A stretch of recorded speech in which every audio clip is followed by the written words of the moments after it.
nomor 9 akan mempresentasikan makanan kali ini, yaitu yang berjudul persepase di dalam filsafat. Selamat menyaksikan.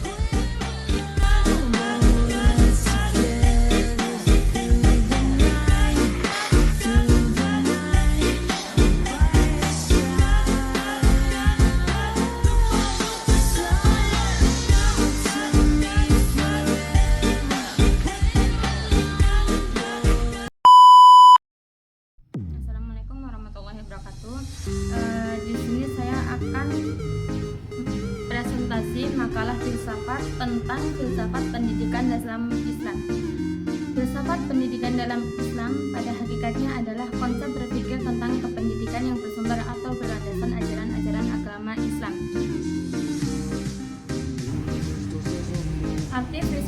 Arti filsafat pendidikan Islam ialah mengkaji tentang berbagai masalah yang bersumber dengan pendidikan, seperti manusia sebagai subjek dan objek pendidikan, kurikulum, metode, materi pembelajaran, pendidikan atau guru, peserta didik, lingkungan, pembelajaran.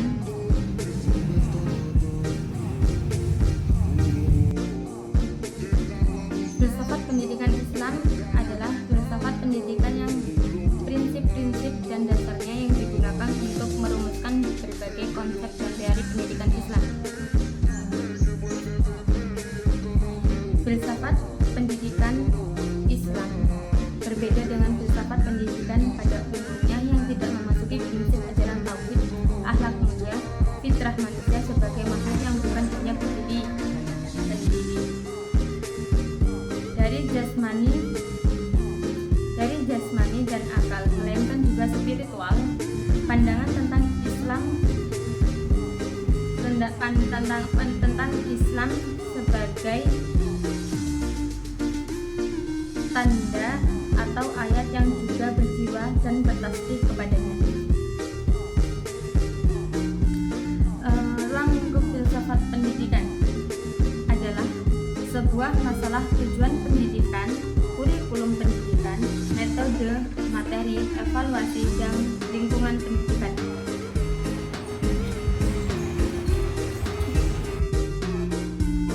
Kedudukan filsafat secara makro yang menjadi ruang lingkup filsafat pendidikan Islam adalah yang tercakup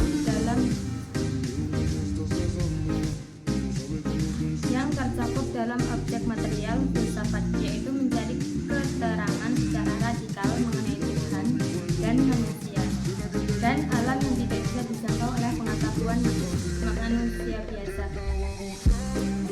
Sebagai mana filsafat pendidikan Islam juga mengkaji ketiga objek ini berdasarkan ketiga contohnya, seperti ontologi, epistemologi, dan aksiologi. Secara mikro, objek kajian filsafat pendidikan Islam adalah hal-hal yang merupakan faktor atau komponen dalam proses pelaksanaan pendidikan.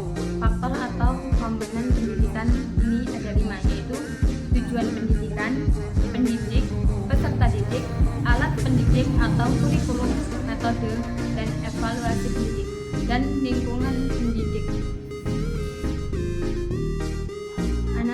Analisa kedudukan filsafat dengan melihat pandangan dari sudut ilmu filsafat disebut pandangan linier mengenai filsafat pendidikan Islam.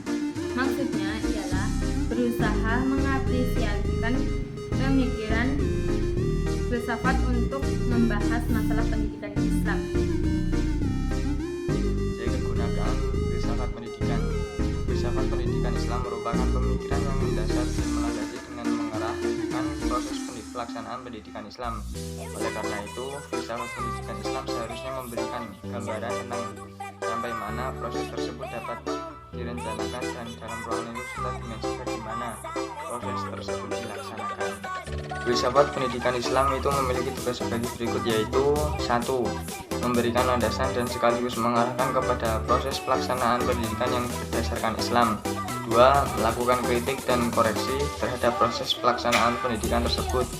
3. Melakukan evaluasi terhadap metode yang digunakan dalam pendidikan tersebut. Secara khusus, kegunaan filsafat pendidikan Islam menurut filsafat pendidikan Islam dapat dijadikan sebagai pegangan pelaksanaan pendidikan yang menghasilkan generasi-generasi baru yang berkepribadian muslim, sehingga generasi baru selanjutnya mengembangkan usaha pendidikan dan mungkin mengadakan penyempurnaan atau penyusunan kembali filsafat yang mendasari usaha pendidikan itu dan membawa hasil yang lebih besar. Di fase-fase filsafat pendidikan yaitu ada 6, yaitu 1.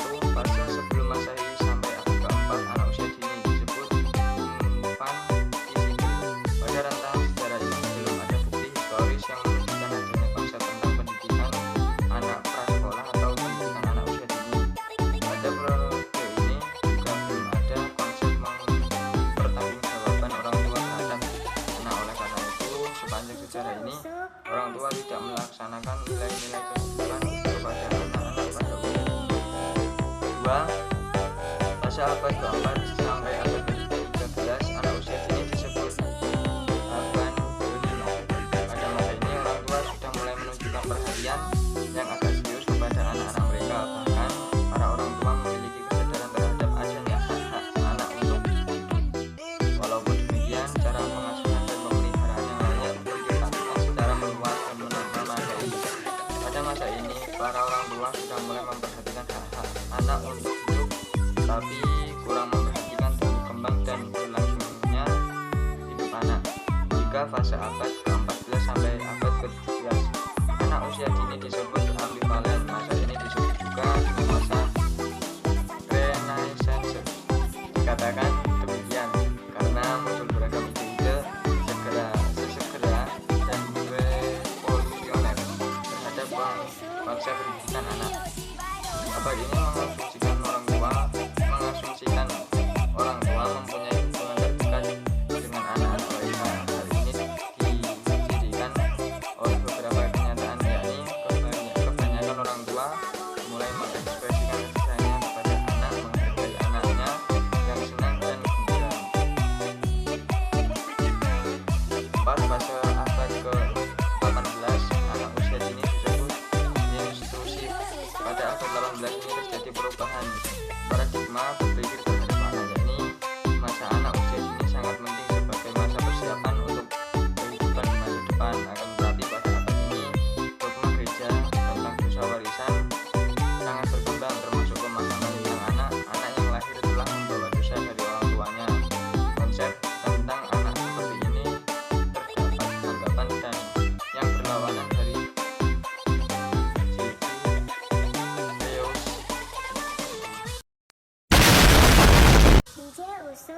dengan keberanian rasionalitas dan baca menentang dogma gereja dan melontarkan